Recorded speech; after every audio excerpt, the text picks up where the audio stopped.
ஆதியும் இல்லை அந்தம் இல்லை ஆதாம் ஏவாள் தப்பும் இல்லை காதல்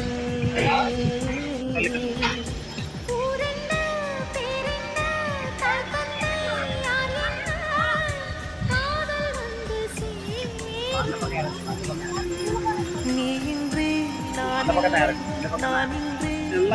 இல்லை காதல் மனம் வாழும்